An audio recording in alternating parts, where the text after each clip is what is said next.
Miyerkules, alas 11 hanggang alas 12 ng tanghali, dito sa radyo natin FM 105.7, ang programang Sulong Sambales, kasama si Kuya Sid.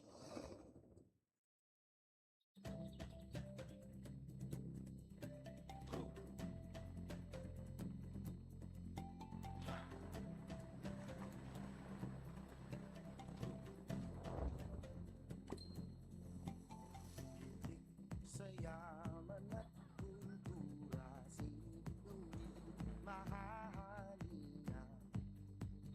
Siya'y umimot ganda sa may gitnang Luzon, may lalawig ang bugad ng ligaya. Magandang umaga Pilipinas, good morning Luzon, Visayas and Mindanao. Good morning po sa lahat ng ating taga-subaybay dito po sa programa ng ating mahal na gobernador tuwing araw po ng Miyerkules, ang programa sa radyo Sulong Sambales. Dito lang po yan sa radyo natin 105.7 FM Iba Sambales. At sa pangalan po ng aming station manager Sir George Batigas at ang aming kasama sa technical si Sir Eds, ako po ang inyong Kuya Sid Dolohan. Makakasama po ninyo sa isang oras na pagtalakay sa lahat po ng pangyayari at kaganapan sa atin pong lalawigan sa nakalipas na mga araw. Ano po? At sa araw po na ito ay binabati muna natin ang lahat ng mga listeners po natin sa iba't ibang barangay, Barangay Longos, sina Kapitan Payomo, ano po, Kapitan Dalin ng Barangay New San Juan, Kapitan ng Santa Rita, Kabanggan, ano po, Kapitan Melanie Ramos ng Barangay San Rafael, Kapitan Joey Mangindin ng Barangay Mabanglit, ano po, ay nakikinig po sila sa Barangay Panan, sina Kapitan Alberto Viloria at Kapitan ng Uwaog, Kapitan Jelen Romero. Nakikinig po sina Kuya Noli Hosapat, ay laging sumusubaybay sa palatuntunan po ng ating mahal na gobernador dito po sa radyo natin tuwing araw ng Miyerkules alas 11 hanggang alas 12 po ng tanghali. At ngayon po ay ating tatalakayin ang lahat ng mga pangyayari sa ating lalawigan nitong mga nakalipas na mga araw. Ano po? At dito pong nakalipas na linggo sa ating buhay ay nagdalamhati po ang buong Sambales, ang lahat ng mamamayan sa pangunguna po ng pamahalaang palalawigan ng ating lalawigan ay nakiramay sa pagpanaw po ng ating one of the great leaders ng ating lalawigan, ang ating Papo Attorney Amor Diloso. Ano po? Na inihatid sa huling hantungan nitong nakalipas na mga araw. At dyan ay napakaraming nakidalamhati, nakiramay sa pamilya ng Diloso, na mga public servants natin, na marami pong proyekto at mga programang nagawa sa ating lalawigan. At pangunahin po ang ating pamahalaang panlalawigan, ang lahat po ng mga mayor sa ating lalawigan, sa pangunguna ng ating mahal na Gob June Ebdane, ay lubos na nagpahatid ng pakikiramay, pagdamay at pakikidalamhati sa pagpanaw po ng ating Papo Attorney Amor D. Diloso. Ano po? So yan po ang ating pong istasyon, ang radyo natin 105.7 sa pangunguna po ng aming station manager Sir George Batigas ay nagpapahatid po ng taus-pusong pasasalamat, pagdadalamhati, pakikiramay po sa pamilya po ng Diloso. Ano po? So, tuloy na po natin ang ating pong pagtalakay sa araw na ito ng Miyerkules. Dito po sa programa ng ating mahal na gobernador, ang Sulong Sambales Program, na siyang lathalaan ng lahat ng proyekto ng ating mahal na gobernador sa Himpapawid. Ano po? At sa Facebook page, ang ating pong official Facebook ng ating pamahalang palalawigan ay ang Sambales for the People. Ano po, na doon po ninyo makikita lahat ng proyekto, programa ng ating mahal na gobernador dito po sa ating lalawigan, sa kapakanan po ng lahat ng mga mamamayan. Katulad po nitong nangyari nitong nakalipas na 4 na araw, ang atin pong RDC o Regional Development Council Region 3, ang atin pong chairperson, mahal na Gob June Ebdane, ay dumalo sa Atoselcon 2026. Suporta sa turismo sa Central Luzon, pinaigting at ang o-taking ng mga bagong opisyal ay pinangunahan. Ano po, bilang punong lalawigan po at Regional Development Council RDC 3 Chairperson, ang atin pong mahal na lingkod, Gob June Ebdane, ay dumalo at nakiisa sa Atoselcon 2026 ang ikawalong annual convention ng Association of Tourism Officers of Central Luzon o ATOCEL na may temang From Smart Destinations to Sustainable Futures na inorganisa ng ating lalawigan at ginanap sa bayan po ng San Antonio.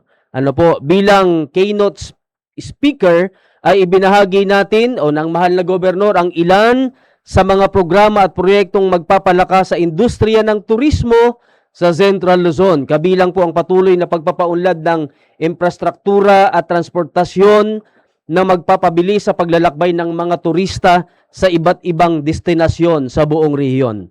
Continuous development of transport networks in the region helps attract visitors from neighboring regions to visit famous tourism and ecotourism sites, according to our beloved Governor Gov. Ebdani. Ano po? Nagsilbi rin po ang ATOCELCON 2026 bilang isang mahalagang plataporma para po sa pagpapalitan ng mga makabagong ideya, pagpapatibay ng ugnayan ng mga tourism officers at pagsusulong ng mga innovation programs sa destination development at tourism governance. Ano po? Tampok din po sa programa ang oath-taking ceremony ng mga bagong halal na opisyal ng ATOCEL na pinangunahan po ng ating mahal na chairperson ng RDC3, ang ating mahal na Gov. Ebdani. Ano po? Pinangunahan po ang new ATOCEL members ng kanilang president na sina Sir Darmo A. Escuadro, City Tourism Officer ng San Jose City, Nueva Ecija. Kasama po sina ATOP Regional Representative Danica Lolita Citigas, Acting Provincial Tourism Officer ng Bataan. Ang Vice President Ana Risa S. Mendoza, ang Provincial Tourism Officer po ng Aurora, at ang Secretary Imisonia C. Gante ng Municipal Tourism Officer ng Pantabangan, Nueva Ecija. At ang kanilang pong Treasurer, si Paul L. Alata, Municipal Tourism Officer po ng Capas Tarlac. At ang kanilang auditor ay si Ginoong Genesee D. Villar, ang Municipal Tourism Officer ng Botolan, Zambales. Ano po?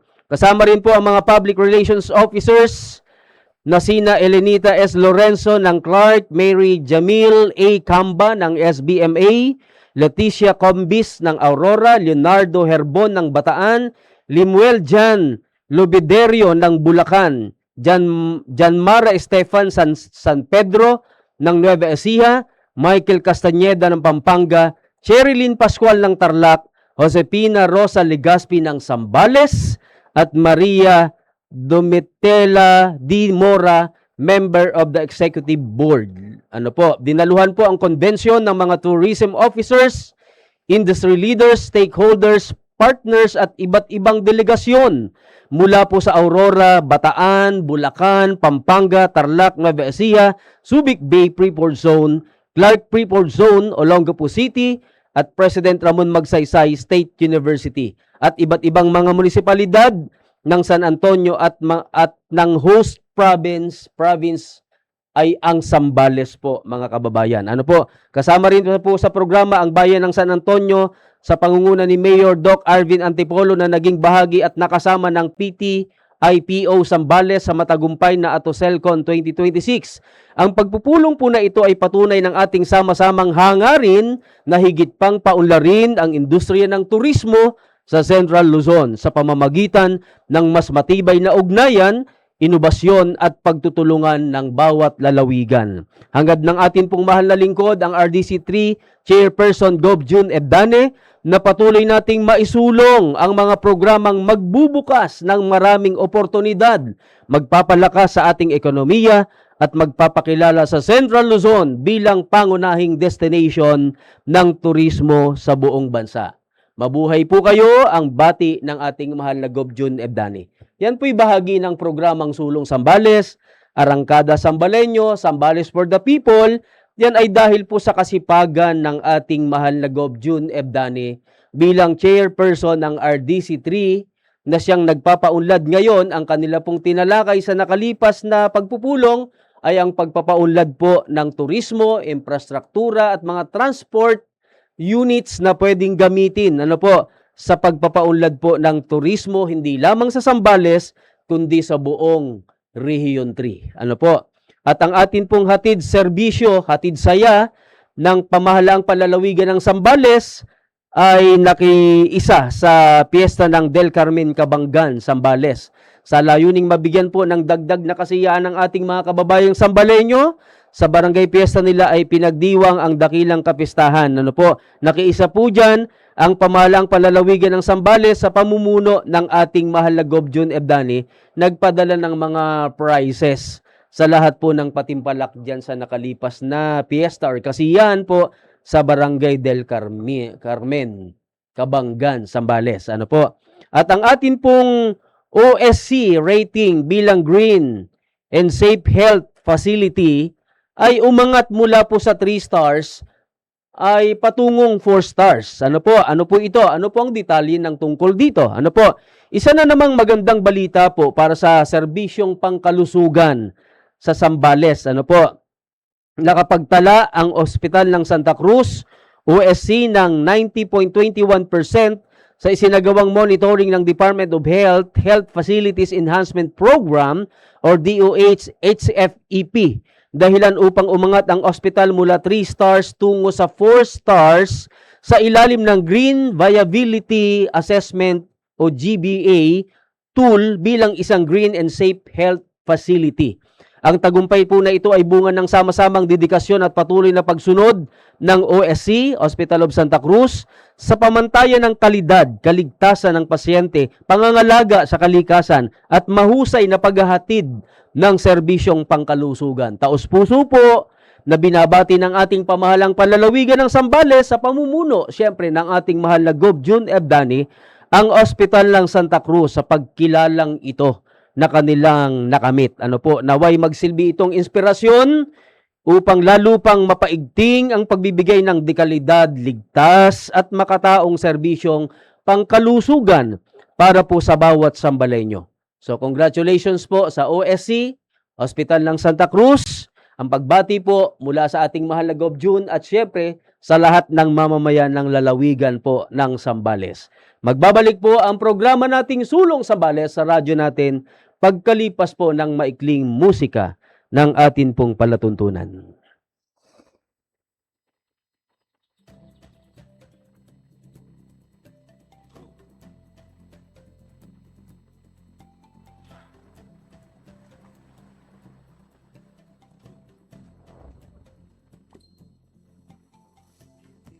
Sa yaman at kultura, sinunod mahahalina. Siya'y umingod ganda sa may gitnang Luzon, may lalawig ang bugad ng ligaya.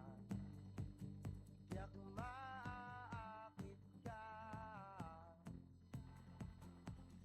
Zambaleño, pinagpala ka.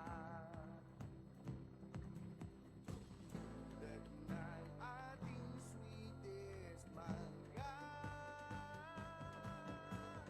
Sulong Zambales, Sulong Zambales. Arangkada Zambaleño tungo sa pangarap.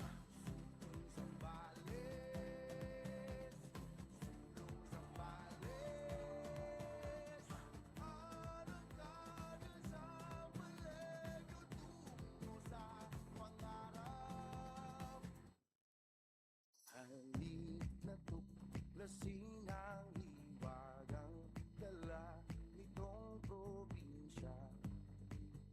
Sukdulan ang ganda, may babauning alaala, uuwi na maligaya.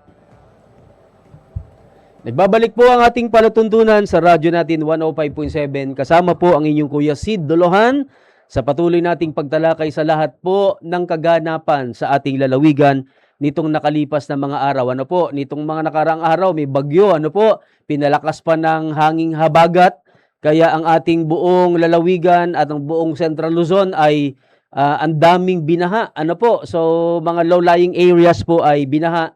dahil sa walang humpay. Kaninang umaga lang tumigil halos ang ulan sa ating lalawigan. At ang sabi po ng Pag-asa ay malakas pa itong araw na ito kaya wala pa rin pumpasok ang ating Department of Education. Wala pa rin pasok ang mga bata dahil inaasahan niya ang paglakas. Pero salamat sa Panginoong Diyos. At yung forecast na lalong lalakas, parang walang ulan ngayong umaga. Ano po? So ingat-ingat po ang lahat. Patuloy po tayong manalangin na tayo po ay gabayan ng ating Panginoong Diyos. Tulungan po tayo sa pang-araw-araw na buhay. Ang mga estudyante habang bakasyon ay tumulong sa mga magulang. Ano po? Huwag ubusin ang kanilang oras sa gadget, sa paggamit ng mga cellphone. Ano po? Ito po ang tamang pagkakataon na kayo po ay makatulong ng inyo pong mga magulang sa lahat po ng gawain sa inyo pong tahanan. Ano po? At balik tayo sa mga programa ng ating Kapitolyo, ng ating pamahalang palalawigan. Itong nakalipas na 3 araw, ang hatid serbisyo sa Sambaleño, sa bayan po ng Santa Cruz, ay ipinadala. Ano po? Isa na namang hakbang ng malasakit ang naihatid po sa bayan ng Santa Cruz sa pamamagitan ng pamamahagi ng mga assistive devices at kagamitang medikal. Ano po? Personal na inihatid po ang mga ito ng atin pong masisipag na staff ng Governor's Office upang matiyak na ang tulong ay makararating sa mga nangangailangan. Patuloy po ang serbisyong may pagmamahal ng pamahalang palalawigan ng Zambales sa pangunguna ng ating mapagmalasakit, masipag at mapagmahal na Gov. June Ebdani. Ano po, maraming salamat po sa Sambaleño ang ating pong pahayag ng mahal na gobernador. Ano po? So bisitahin po ninyo ang official Facebook page na Zambales for the People ng ating pamahalang palalawigan para makita po ninyo mga kababayan, updated po tayo sa lahat ng pangyayari, proyekto at programa ng ating mahal na gobernador sa buong lalawigan ng Zambales at sa buong rehiyon, Region 3. Ano po? At ang hatid serbisyo sa Sambaleño ay nakarating din po sa bayan ng Iba. Napakalapit nito. Ano? At dito po ang ating Kapitolyo. Muling nakapaghatid po ang pamahalang palalawigan ng Zambales ng mga assistive devices at kagamitang medikal sa atin pong mga kababayan na may kapansanan sa bayan ng Iba. Kanina, bayan po ng Santa Cruz. Ngayon naman, bayan po ng Iba. Personal na pinamahagi po ito ng mga staff ng atin pong Governor's Office ang mga kinakailangang tulong upang matiyak na maayos at agad itong natatanggap ng bawat benepisyaryo. Ano po, isang patunay na patuloy na malasakit at pagmamahal ng ating Gov. June Ebdani para sa bawat Sambaleñong nangangailangan, lalo na po sa larangan ng kalusugan. Ano po? At ang atin pong hatid serbisyo pa rin, walang tigil po ito. Lagi po itong umiikot araw-araw. At sa bayan naman ng Castillejos ay tuloy-tuloy ang hatid serbisyo sa Sambaleño. Patuloy pong inilalapit ang tulong sa ating mga kababayan, may kapansanan at may iniindang karamdaman sa bayan po ng Castillejos sa pamamagitan ng pamamahagi pa rin ng assistive devices at kagamitang medikal. Personal po itong dinala ng mga staff ng ating Governor's Office sa bawat beneficiary. Ano po? Para makatanggap ng kinakailangang suporta ng ating mahal na gobernador. Galing po lahat yan sa pagmamalasakit, pagmamahal ng atin pong Gov. June Ebdani. Lahat ng sektor ng atin pong lipunan, Farmers Association, Fisher Folks, Kooperatiba, ano po, senior citizens, mga drivers association, mga may kapansanan, ano po, lahat po, gumawa lang po kayo ng inyong tamang proposal, ilapit po ninyo sa Tulong Kapitolyo, sa hatid serbisyo program ng ating mahal na gobernador, laging bukas ang atin pong Kapitolyo sa pagtulong sa lahat ng nangangailangan sa atin pong lalawigan. Yan po'y bahagi ng programa ng ating mahal na gobernador, Gov. June Ebdani. Tuloy-tuloy po yan. Ano po? Wala pong tigil yan. Ilan pong mga Travis services dyan ang nakalagay dyan? Hatid serbisyo Sambaleño, hatid kalusugan, ano po? Umiikot po yan sa bawat barangay, bawat bayan sa buong lalawigan po ng Zambales. Ano po? Yan po'y programa na tuloy-tuloy ng ating mahal na gobernador, Gov. June Ebdani. At dahil po dyan ay napaka-aktibo ang buong lalawigan, nakikipagkaisa lahat ng barangay council, lahat ng ating LGU ay laging nakasuporta sa programang ito ng ating mahal na Gov. June Ebdani. Yan po'y bahagi ng maigting na pagpapaunlad ng ating lalawigan, sulong Sambales, Arangkada Sambaleño. Ano po? At ito naman pong isa, ang buwan po ng kasaysayan, Agosto 2026. Ano po, pakinggan po natin mga kababayan. Ano po, hinubog po ng bayan na dinuyan ng alon. Ito po yung ating buwan ng kasaysayan. Ano po, mabuti ipaalam natin sa ating mga kababayan at sa mga nanonood sa Facebook. Tayo po ay live streaming, live on Facebook po tayo. Kaya lahat po ng nakalipas na nakapakinig, halimbawa, pumunta sa kusina, hindi niya agad napakinggan, pwede po niyang balikan yung recorded na atin pong live streaming dito po sa radyo natin. Click lang po ninyo, radyo natin 105.7 FM Iba Sambales. Mapapanood po ninyo lahat ng programa dito po sa ating lalawigan na narito po sa radyo natin 105.7. So ano po itong hinubog? Hinubog ng bayan, dinuyan ng alon. Ano po ito? Ngayong buwan po ng kasaysayan ay ating ginugunita ang mayamang kasaysayan ng ating bansa at ng lalawigan ng Sambales. Mga kwentong humubog sa ating pagkakakilanlan, nagpanday sa ating pagkakaisa at nagpatatag sa atin pong diwang makabayan. Sa patuloy na pagpapahalaga sa ating kasaysayan at pamana, lalo nating pinagtitibay ang ating pagmamahal sa bayan at ang ating pananagutan sa mga susunod na henerasyon. Ang pamahalang palalawigan po ng Sambales sa pangunguna ng ating mahal na Gov. June Ebdani ay kaisa ng sambayanang Pilipino sa pagdiriwang ng Buwan ng Kasaysayan 2026 bilang pagpapugay sa ating nakaraan at inspirasyon sa pagbuo ng mas maunlad at nagkakaisang kinabukasan. So ito pong ating buwang ito ng Agosto, bagaman tag-ulan season po. At pag sinabing tag-ulan sa Sambales, tag-ulan talaga. Ano po? Ay buwan po ito ng kasaysayan. Actually, ang Agosto po ay buwan din ng wika. So magkakasunod po yung programang yan ng ating bansang Pilipinas na dyan ay napaka-aktibo ng atin pong lalawigan ng Sambales. At ito naman pong ating tulong Kapitolyo, umulan umaraw, tuloy-tuloy po ang paghahatid ng serbisyong may malasakit ng pagmamahal ng atin pong pamahalang panlalawigan ng Sambales para po sa bawat Sambaleño. Ano po, muli tayong nakapagbigay ng tulong medikal, ang atin pong pamahalang panlalawigan yan, at burial assistance para po sa ating mga kababayang higit na nangangailangan. Nitong araw po ng Agosto 4, kahapon po ito, ano po, sa Capitol grounds ng Iba Sambales. Sa panahong ang bawat sentimo po ay mahalaga, nananatiling sandigan ang pamahalaang panlalawigan ng Sambales sa ospital, sa oras ng pagluluksa, at sa pang-araw-araw na pangangailangan ng mapagkailangan nating mga kababayan. Ano po? Ito po ay patunay ng ating layunin na walang Sambalenyong mapag-iiwanan at ang lahat ay mararamdaman ang kalinga, malasakit, at pagmamahal ng atin pong lingkod, mahal na Gov. June Ebdani, ay tuloy-tuloy po ang pagtulong at bukas ang ating tulong Kapitolyo sa pagtulong sa lahat ng ating mga kababayang nangangailangan. Ano po? So, bumisita lang po kayo sa Kapitolyo, makipag-ugnayan po kayo sa lahat ng pamunuan po na nariyan na pinagtitiwalaan ng ating mahal na Gov. June Ebdani para po asikasuhin ang inyo pong mga inilalapit na pangangailangan. Ano po? At ito pong sa nakalipas na ilang oras, ay muli nating bigyang emphasis or diin ang tungkol po sa reliving the colors of Kalighawan, Hapantropiko ng Mayor's Night po ito. What's a night to remember? Nearly 200 tourism officers from the 9 provinces of Central Luzon. Oh, Central Luzon. Actually, 7 po ito. 7 provinces. Ano po? From the 7 provinces of Central Luzon came together to celebrate friendship, collaboration, and the vibrant spirit of Atoselcon 2026 during Kalighawan Hapantropiko Mayor's Night. Ano po? Kailan po ito?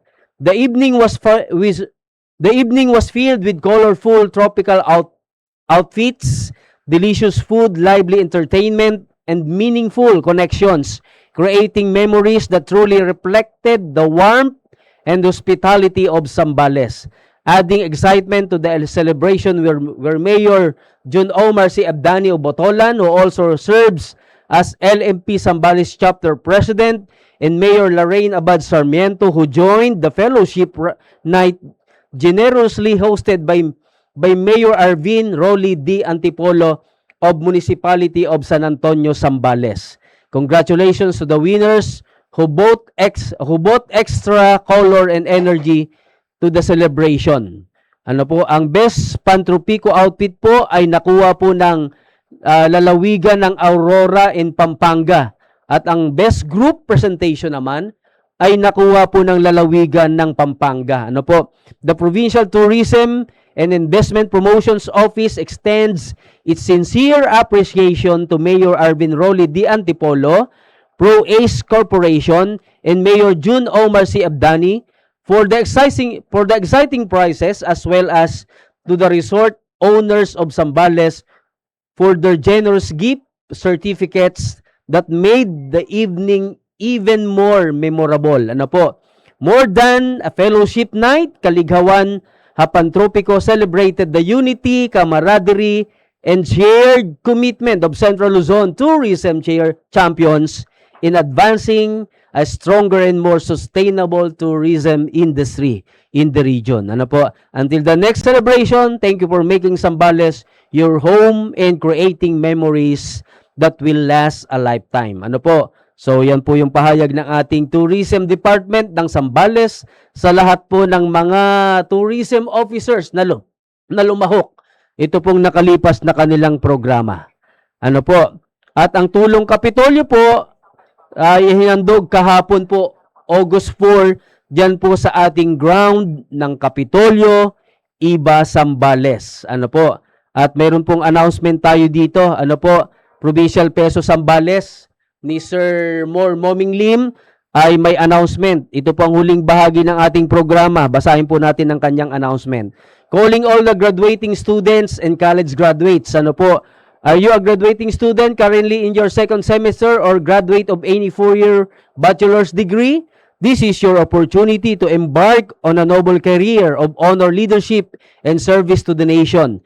The Army Recruitment Office po ng Luzon will conduct the pre-entry examination in Zambales for the officer candidate course for graduates of any four-year bachelor's degree, candidate soldier course for senior high school graduates, or those with at least 72 college units. Ano po? Ang venue po ng recruitment ay gaganapin sa Northern Zambales College, Masinloc, Zambales. Ano po? Kailan po yan? Sa August 12 to 13 at saka August 14, 2026. Yan po ang announcement ng atin pong Peso Office sa pangunguna po ni Mayo, ni Kuya Moming Lim. Ano po?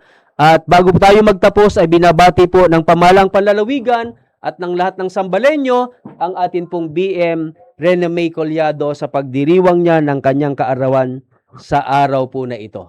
Ano po? Yan po ang ating palatuntunan sa Sulong Zambales program ng ating mahal na gobernador ngayong araw na ito, at sa ngalan po ng aming station manager Sir George Batigas, ng aming nakasama sa technical si Sir Eds. Ako po ang inyong Kuya Sid Dolohan ay bumabati sa inyo ng magandang umaga at God bless us po sa lahat. Salamat.